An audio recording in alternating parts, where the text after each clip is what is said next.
that? Well, look, I mean, the whole point of us getting together when we first started, season one, it was kind of like, should we even be doing this? And clearly, your answer was yes. I was still on the fence, to be honest, but Oh, uh, I think yeah, I'm on the fence. No, well, it's I only hard, put on a, I only put on a good face. I'm like, oh yeah, we should totally do this. But then I'm just sitting at night in my bed, just thinking, why did I say that? right? I've been energized by it, and it's been really nice to kind of reconnect with different people. We talked with Dave Baker, that was great, and we're going to be talking with other authors coming up. But as I've been gathering courage, right, and trying to, you know, kind of fold it up into my arms like laundry and carry it forward, I think it's time to start a novel. And I saw you look. So what I've been doing is I've been going on YouTube and I've been watching uh, different writers or people who, I mean, they're writers, but people who do videos about writing who are also writers. And clearly, it's an yeah. opportunity for them to promote themselves, but also to provide some added value to folks. So I'm cool with that. But a lot of it has to do with film writing, because it's just, Mhm. YouTube is a visual medium. There you go. And I've been really enjoying it. And I came across a book that I had never heard of before. And it's one of these books about creating character arcs. It's called Creating Character Arcs. And I need to look up who the writer is. But I'm like, why have I never heard of this book? It's really interesting. It takes a lot of common sense approaches and it just kind of puts them together in a very easy to consume package. Why have I never heard of this? And I looked it up and it came out in 2017. So I'm like, I'm surprised we didn't study that in school. It's like, it didn't exist yet. It was like 25 years before it would be written. So I've been encouraged by the amount of stuff that's out there that's helpful.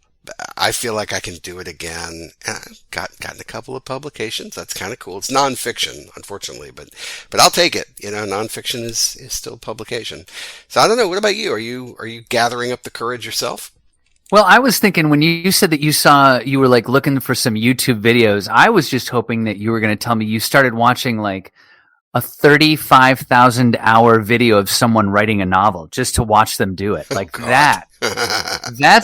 That is what the Tiffin in Writing workshop needs to have, is just YouTube videos of us. Essentially, if you had a video of me writing a novel, it would essentially be me doing about 2 hours a day, and an hour and 45 minutes of that would be making a playlist on Spotify, and then 15 minutes of actual writing. I think if you watched me write, it would be a lot of me staring at the screen, and then I'd clickety clack, and then clickety clack furiously for 5 seconds, and then back to the screen very intently. It's almost like the words are invisible, and you're trying to, read the invisible ink and figure out what they are, and then transcribe them. It's terrible. Yeah, I do yeah. my But best I writing. mean, Honestly, Tim, I do my best writing when I walk. Taking a walk just for yeah, exercise yep. unlocks that part of the brain. It's crazy. Yeah, it's really weird. I really love getting ideas when I'm not actually physically writing. Some of the best ideas just happened the other day where I've been working on this piece that I'd like to submit in the next couple days. Had a little bit of a middle section with a sentence or two that I just really couldn't figure out. And then just randomly I was sort of with my partner and I was like, I'm gonna take a nap on the couch. And so I started taking a nap on the couch, and then I was like, oh man, oh no. And she's like, what's the matter? What's the matter? Are you all right? I was like, no, son of a bitch. I just wanted to have a nice nap, but I just figured out a sentence. Hold on a second. So I had to go That's and then I right. was so excited that I couldn't take my nap, and I love my afternoon naps. But when it comes to novels, I think, yeah, I really need to challenge myself to get something longer. I've been writing a lot of short pieces. I've been very fortunate with getting some publications under the belt. But I really need to challenge myself because I love seeing my name in the lights. You know what I mean? I'm like, hey, there I Sure. am in a publication. It's great. So I'd really like to challenge myself to have around a 50,000 word piece, because I've got a couple of those sort of pieces under my belt. But I'd really like to see what I've learned in writing shorter pieces and how to extrapolate that into something a lot longer. Yeah, there's something to be said for that, Tim, that, writing the shorter stuff kind of builds that muscle and allows you to get into writing longer stuff. I've also heard a point of view, in fact, it was on one of those YouTube videos I was telling you about, that the short story is such a different animal from the novel that it might not be necessary for you to become fully proficient at the short story in order to kind of take that next step into the novel. And you've done this before. Like, you've written 3 or 4, I think it's 4 different pieces that have been of that length.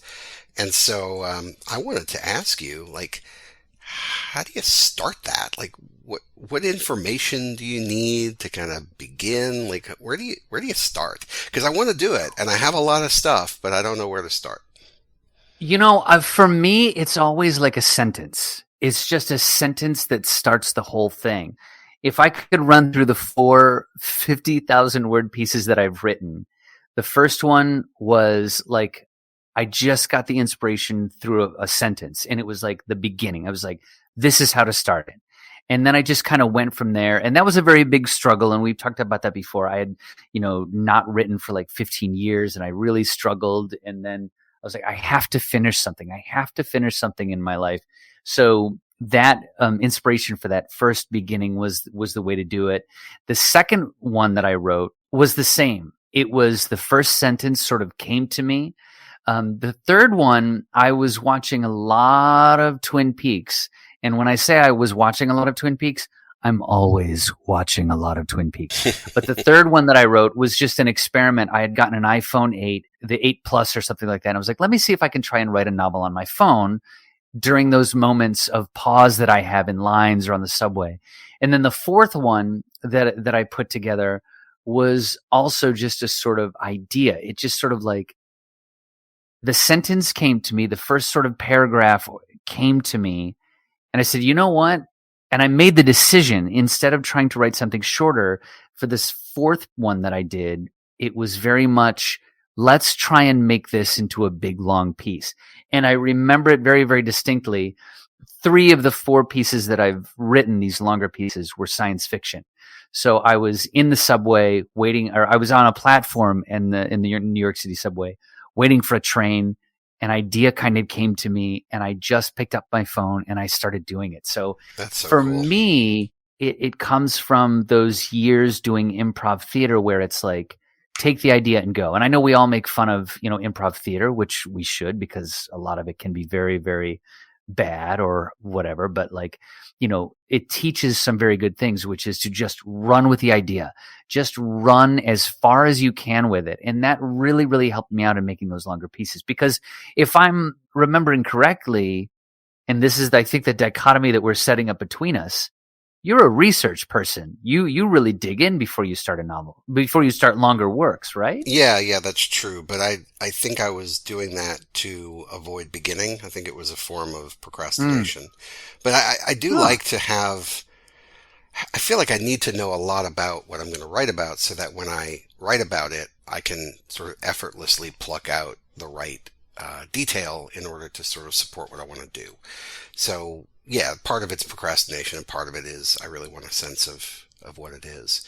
Um, but yeah, I've never attempted anything that long. I mean, not never. I've tried before, but probably got 5,000 words in and realized I didn't know what I was doing, and then didn't have the courage to continue. But this time is different. We've been talking for an entire season of our podcast about how to do this work well. And I think I've learned a lot of different things through the journey. And so as we begin season 2, like, this line of demarcation is a really good built-in excuse. And so I've always talked about how to kind of build an environment that helps support you in whatever you want to do. And this podcast is actually providing a framing of me drafting that first real novel in about 5.5 months. So essentially, the second season, the way we have it kind of mapped out, is allowing us to work through the first draft of a novel. So I'm going to take that advantage and try to do that. I've been hearing a lot about plotters or pantsers. I don't think I'm a plotter necessarily, because I don't have to have a full-blown outline. Usually I just have kind of a vague idea of what I'm going to do and I start with it, but that might be why I get off track. So I wanted to ask you, since you've done this now 4 times, do you have an outline at any point in the process? It sounds like you just kind of start, right? You use your improv background and you go, which is cool. But is there a point at which you're like, okay, I've done X amount and I gotta start plotting this out? Like, tell me about your process. Well, the first one that I did, the that kind of broke me through the 15 years of writer's block, was a sort of creative nonfiction piece about working in a record store. Um, I plotted it out in such that when I would finish, I tried to finish at a spot where I was excited about what was coming next. When I knew, you know what would happen next, that's when I stopped, because that kept me coming back to it. And once I did finish the piece, and I did get over the crying and the self-realization that I had to edit it because that's what you have to do with it.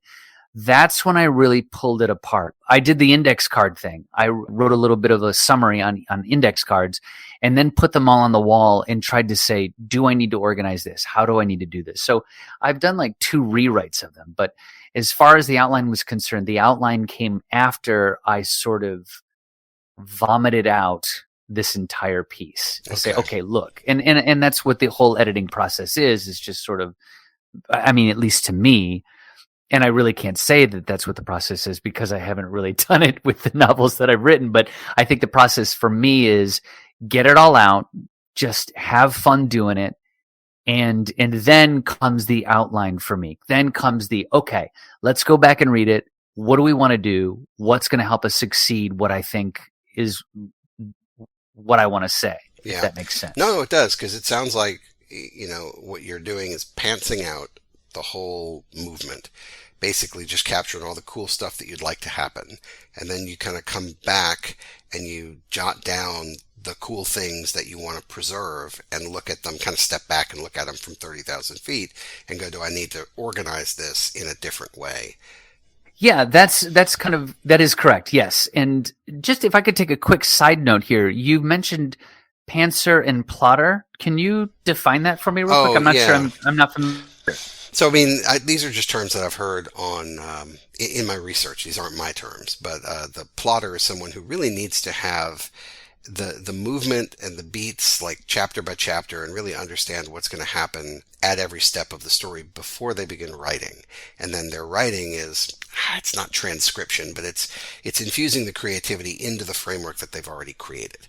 The weakness with that for me is I think if I did take the time to plot it all out, the characters really ought to have control over their own lives. They really ought to be able to make decisions that surprise you as a writer. And so I find that at some point your outline is going to be irrelevant. So like, why do it?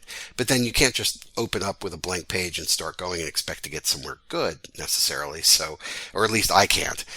So I'm struggling with where on that spectrum, because I've really heard it described as a spectrum. It's not one or the other. It's like you're somewhere on this slider, more plotter, more pantser. The pantser is just starting, like you just pull up a document and you're like, I want to write a story about a clown who, gets into Princeton and like goes to school in the clown makeup, and well, let's do that. Hey, you've been reading my notes. I gave it away. I'm sorry.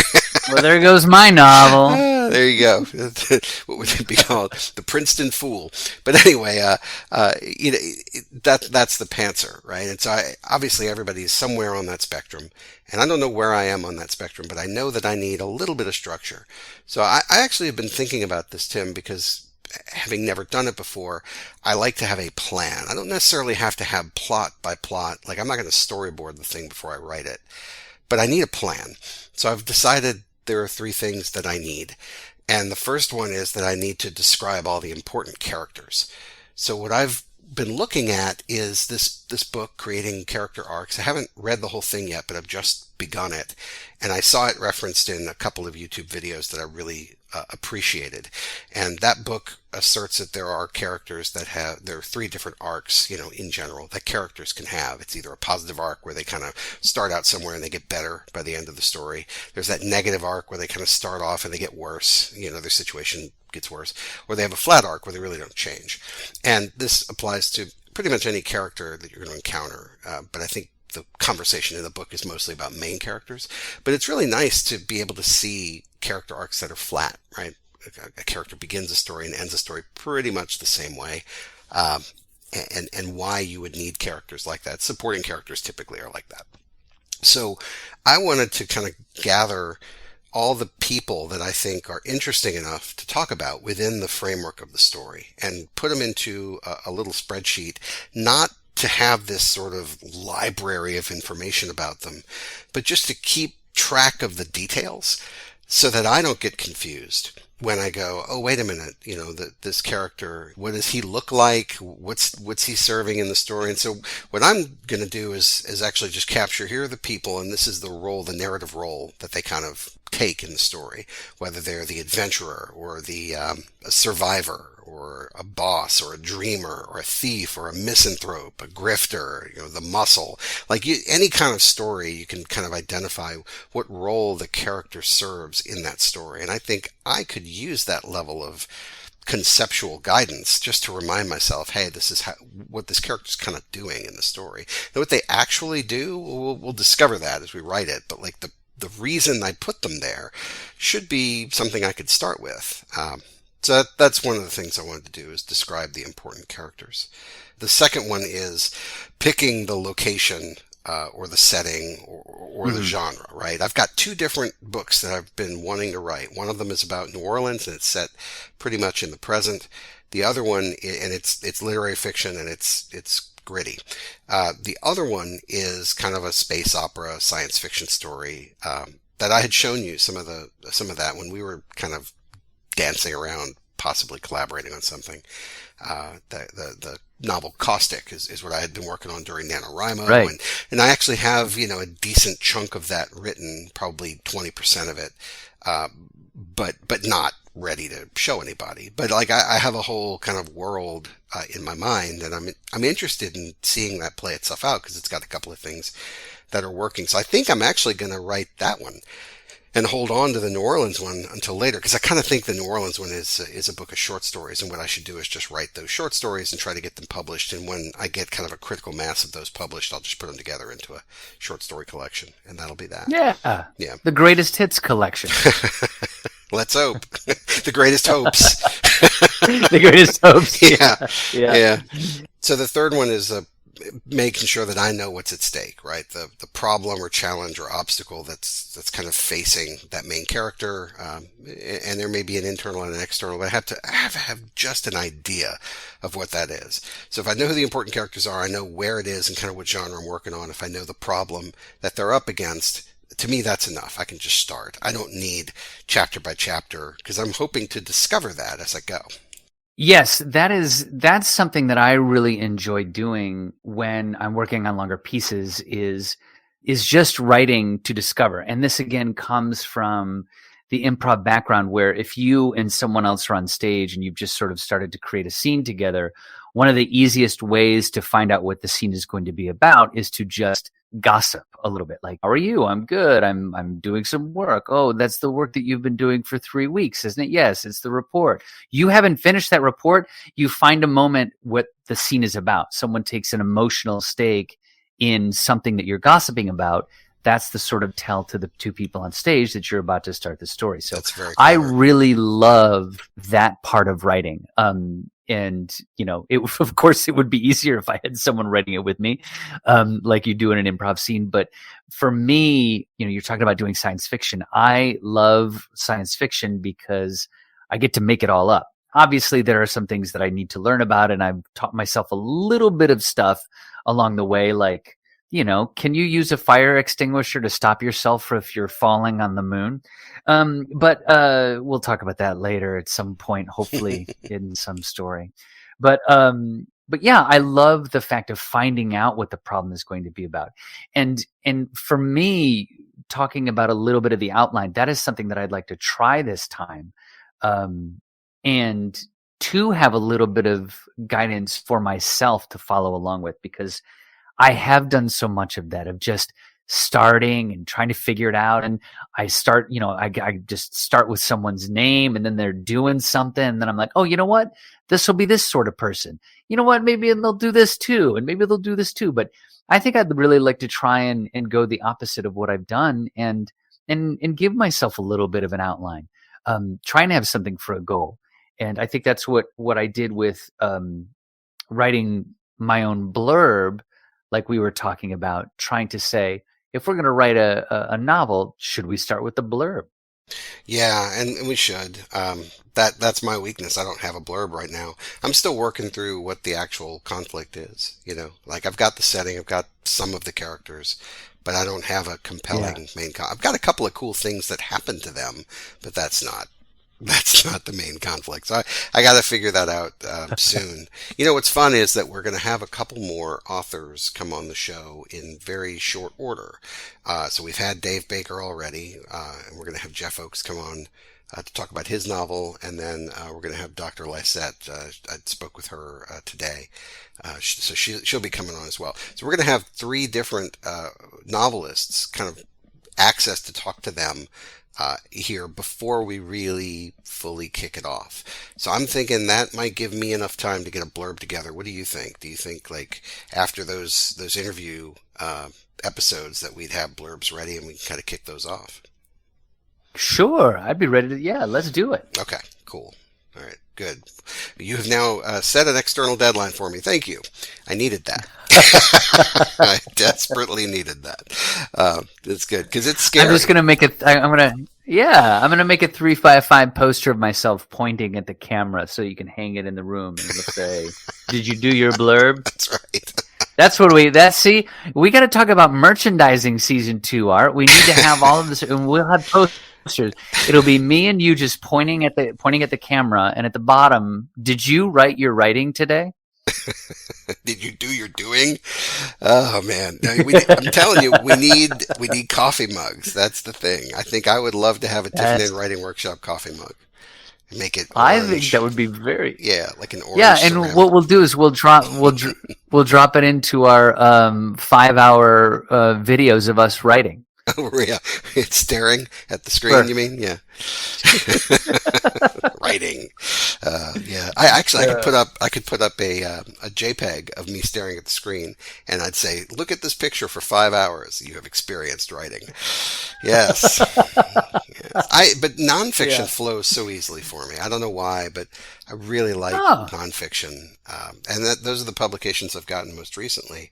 I'm fortunate that the folks over at Noveler really like the work that I'm doing, and that's very cool. So I'm going to continue to feed them more work. But yeah, I mean, fiction, I've got some stuff that's hanging out there. I've kind of collected my rejections, but I still have some of the pieces that we've discussed that you've critiqued for me are still out there kind of waiting for review. And this is a couple months on, so I don't know whether that's a good thing or a bad thing, but we'll see. It's neither and both at the same time. Yeah. Working through Submittable, I have learned the lesson that when something goes into progress, they have a couple different things. They have accepted, and then the publication will turn it to in progress, and then either declined or accepted. And every single publication that's on Submittable has a different, I think, idea of what in progress means to them. So I've been like, oh my gosh, my work's been in progress for 3 months now. That's perfect. I'm getting it. They're singing it around to the editors going, look at this. How do we deal with how great this is? I try to ignore it as much as I can.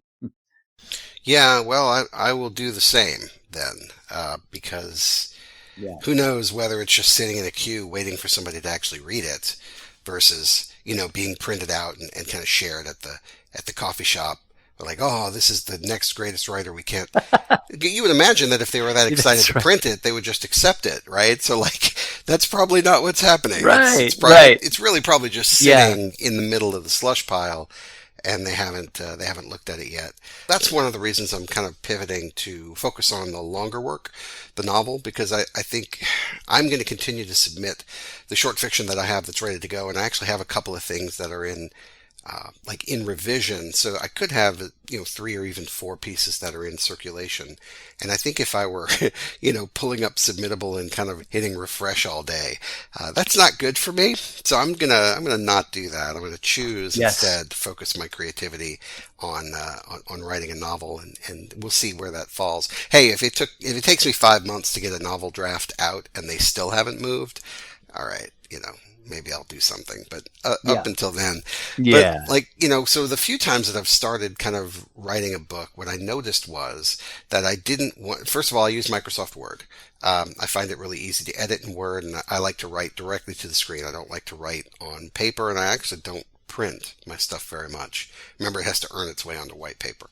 So, like, if I'm proofing something and I Oh, know, yes. if I know I'm going to be sitting somewhere and with a pen in my hand, I'll print it on some other color paper so that I can scribble on it and feel good about it. But one thing I wanted to ask you, since you've done this before several times, is kind of maintaining the draft, like the work itself.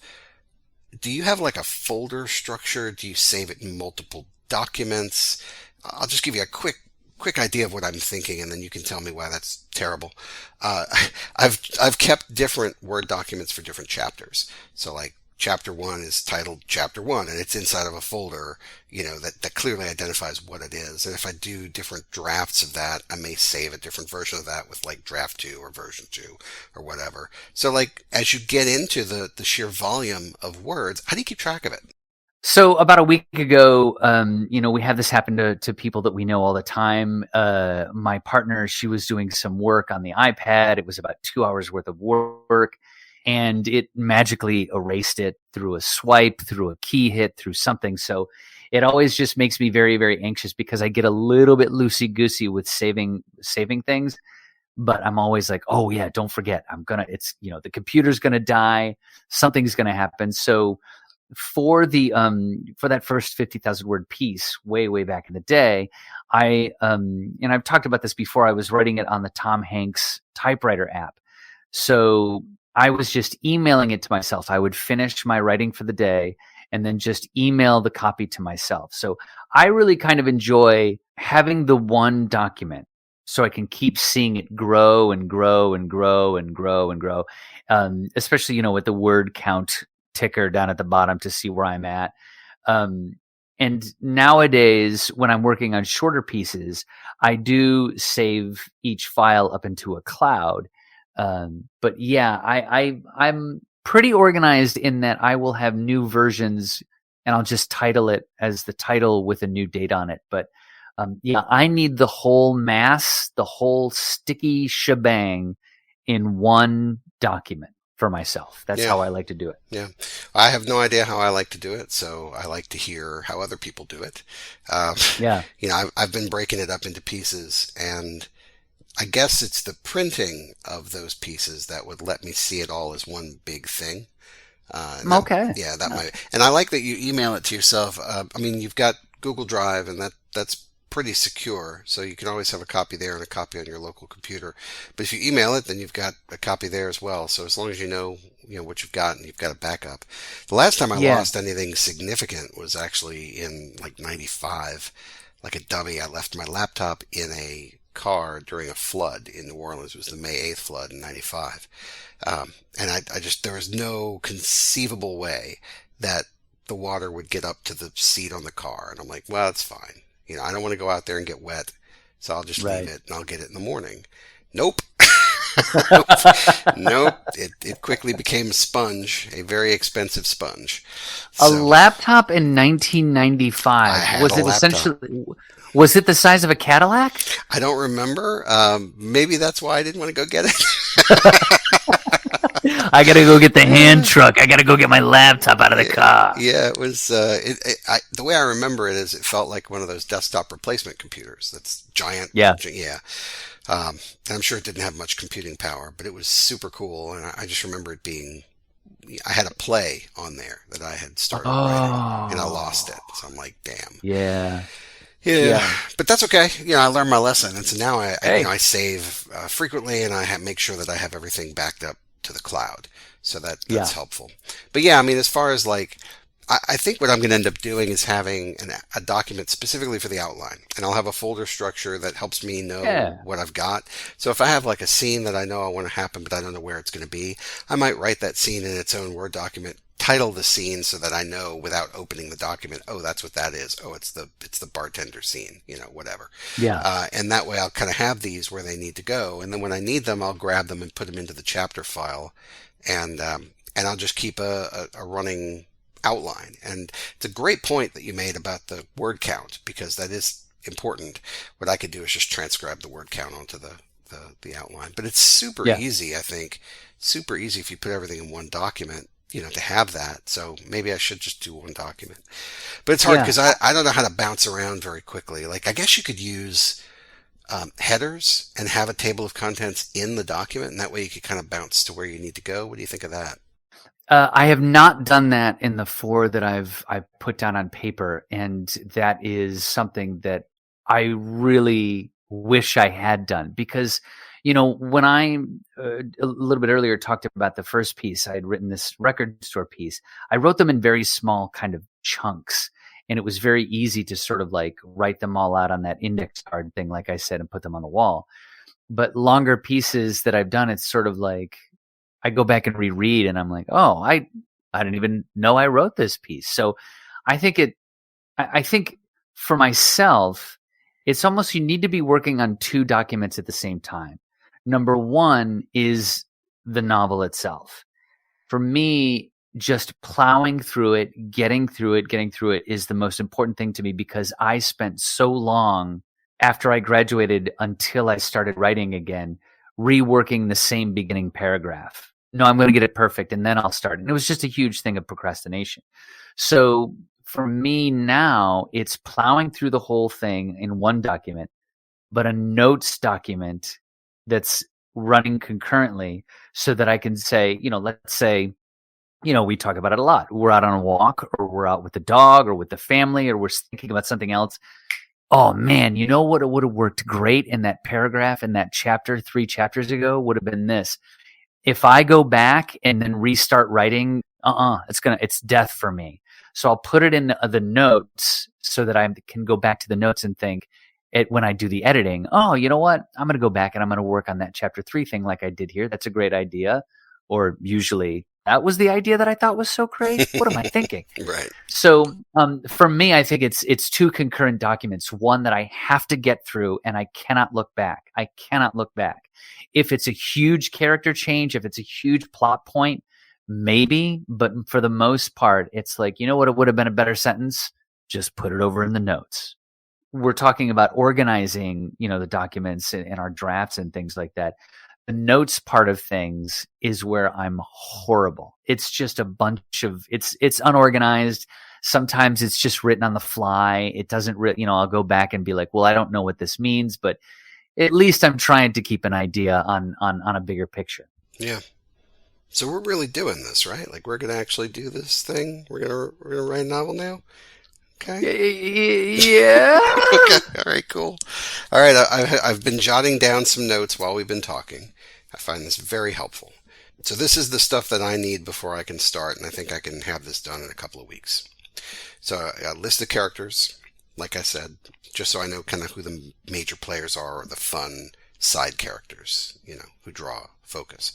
A list of scenes, not a comprehensive list of scenes, but just the ones that I can envision right now as I think about those characters. What do they do that's cool? Like, why are they in the story at all? There's got to be at least 1, maybe 2, kind of signature scenes that would be, oh, the reason I put this person in the story is because of X, right? Or I can't wait to take these 2 characters and like smash them together and see what kind of chaos occurs.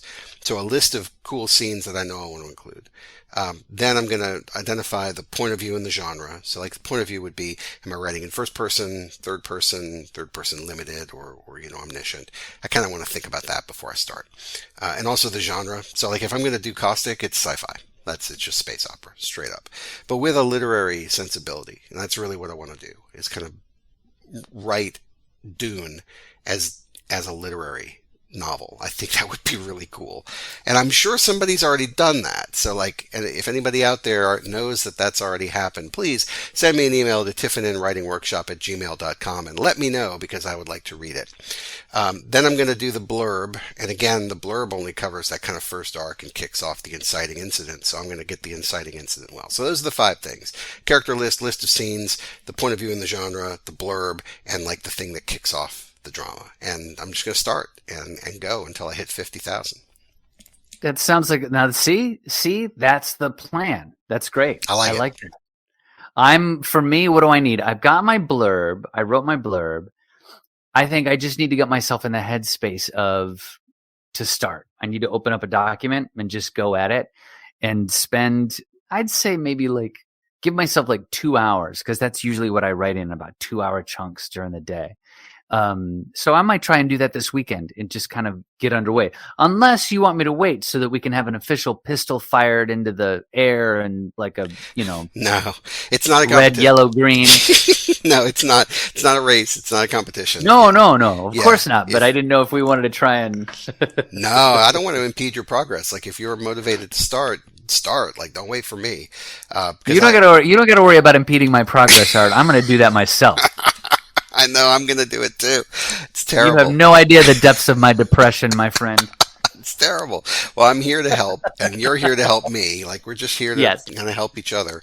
And I've written some of that book. I don't know how much of that I'll actually keep. Probably not very much, to be fair. But that opening scene, I have written that. I do like that, so I will edit that at some point. So I feel like I've already started, but it was from, many, many years ago. So I really need to start over and have all of this in my field of vision before I continue, because then I think the rest of it, because dude, I don't know if this happens to you, but like I would start envisioning the story. I'd get maybe 3 or 4 scenes in, and then it would be just white noise, like I couldn't figure out where anything was heading at all. And then I would sit down to start writing, and these characters I had not even considered would pop out and start doing things that were tangential at best. And I'm like, who are these people? And why are they trying to like break into a hotel? Why are they trying to dupe the maitre d' into doing something? Like, what is happening here? So and that's a real story. Yeah. And it was good. Like it was a good scene. But I'm like, this has no point. Why is this here? So I'm excited to begin because it's a discovery. It's an active discovery for me. If I knew exactly how it went from chapter to chapter, I think it would be boring and I wouldn't end up writing it. So I'm very comfortable with not knowing, because that's part of the fun for me. But yeah, I think this is the minimum of what I need to know. Yeah, I'm excited because you talk about having like a good start, and there's sort of like this white noise that happens. One of the things a couple years ago, I wrote a movie script because I just kind of wanted to screw around with that, and I love movies. And the movie that I wrote was based on the images that I try. Like, I don't really know how to say this. One of the ways that I try to get to sleep is just by playing a movie in my head. So in other words, I'll go to bed.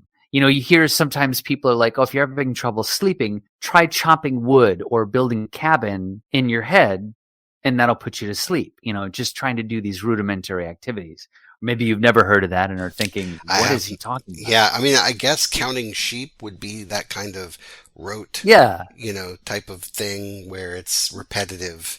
Yeah, and so I was like, I started making the movie in my head. Like I saw the image, the first scene, the first action point, the first things that were happening in it. And finally I was like, you know what? Maybe I should try and make a movie out of that. Let's try that experiment. Let's see what it's like to write a movie. And so I got about 10 pages in. I wrote down exactly what I was doing, what I was thinking and seeing in my head when I was trying to go to sleep. And then nothing, because I was always falling asleep at that point. Classic. So you said you write like in 2-hour chunks. Do you have a schedule that you're going to want to stick to, or is it going to be kind of, catch it when you can? It's going to have to be catch it when I can. Like today I was at my job, like I ushered 5 mayors from around the country, and then we had the New York City mayor come in for this event. Tomorrow I got the New York governor coming in. Like my schedule is nuts, working at a theater and trying to do all the events we have. The hours are always changing, the events are always changing, the intellectual and mental toll it takes on me, like it's very, very difficult. So I think for me the biggest challenge is to fight the 40 plus hour a work week mindset that I have, to have something to look forward to outside of work. So, and plus my girlfriend's gone for the summer because she's in a couple plays outside of town. So I get the chance to kind of be alone and do that kind of thing. So I think I'm just looking forward to the challenge of trying to write when I can, because it's not going to be a scheduled thing. Yeah. Do they have you working weekends as well? It just depends on the event. Sometimes, it's 6 days. Sometimes it's 7. Sometimes it's a 4-hour thing, on a random Monday morning. But the Yeah. schedule is always changing, which is fun. It keeps the work environment great and a lot of fun and interesting for me. But I would not be able to develop a firm writing schedule. And I think what's going to end up happening is that I'm going to have to build myself into a mindset of it's okay. I didn't get to write in 3 days. It's okay. It's not the end of the world, because that's something that really like affects me. Yeah, yeah. And we've talked about like how to claw back time in your workday and how to sort of create opportunities. And I know you're already doing that, on the train or wherever you're kind of taking opportunities to capture different things. It does seem like you'll have to develop that discipline, or re-energize that discipline, because you've done this before, to take whatever downtime you have that has, 2-hour blocks and like set aside those for writing. So yeah, if you need any help with that, let me know. I don't know what I could do. I'm not going to shame you, that's for sure. Because Thank God. yeah, you're up against enough. You don't need me piling on. But I think my schedule is probably going to be. I'm trying to average an hour a day, and so I think I'm probably going to do 90-minute to 2-hour sprints on the weekends, and I'll catch some early morning or late nights during the week. Is probably how I'm going to do it. And I feel really good about it because, for whatever reason, I've been getting up super early again. So I've told this story several times. My daughter's in school in Italy, and sometimes I'm up early and I end up, texting her and we'll have a chat. But I used to get up super duper early just to carve out that 90 minutes of quiet downtime. And I am feeling younger again. I don't know why, because I'm getting older, but I'm feeling younger, and I feel like I can actually get up early and do that. And you know what? I gave up caffeine because of my blood pressure. I had to give up caffeine, so I'm drinking decaffeinated coffee, which I ridiculed for 30 plus years. I'm like, decaf? What's the point? Right? I'm trying to do my Jerry song. What's the deal with decaf? But I see the benefit because I enjoy the ritual of having something delicious, coffee flavored, to drink, but I don't like how my blood pressure runs out of control later in the day when I do it. So now I get the best of both worlds. I don't spike my pressure, and I get my delicious coffee. Well, there you go. Yeah. That's all right. The good news is that we've got our guest next week. Jay Adams Oaks is a friend of mine from back in graduate school. I call him Jeff. But he published a book many years ago, a young adult novel that was very good. So I'm very excited to have him on the show to talk to us about how he did his novel, from the writing and getting the traditional book publishing and that. So that'll be good. And then the episode after that is actually another guest. That is J.L. Lysette. She's a medical doctor who wrote a book and published it through an imprint just this last year. And it's getting some good buzz. So a couple of authors coming in to talk to us about how they did it, just in time for us to kind of kick off doing it. Yeah, I like that. That just kind of, it's sort of almost like, we've got that old guy from Rocky just behind us. These two authors will be just sort of like massaging our shoulders, like, get in there, kid. No, start with 1,000 words a day and let's go. No, you know what he's going to say?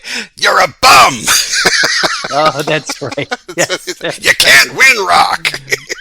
Burgess Meredith. That's right.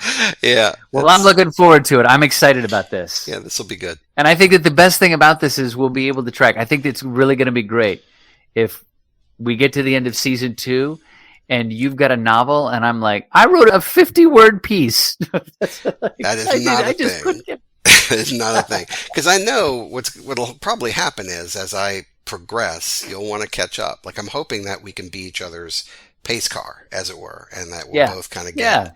Yeah, that's the goal. Yeah, and then it'll get then we'll get into the competition, and then I'll somehow break into your laptop and like screw around with the paragraphs, like suddenly they all went to an In-N-Out burger. That's right. You'll find to replace the word "the" and replace it with "an," and it'll just make it sound ridiculous. Don't do that.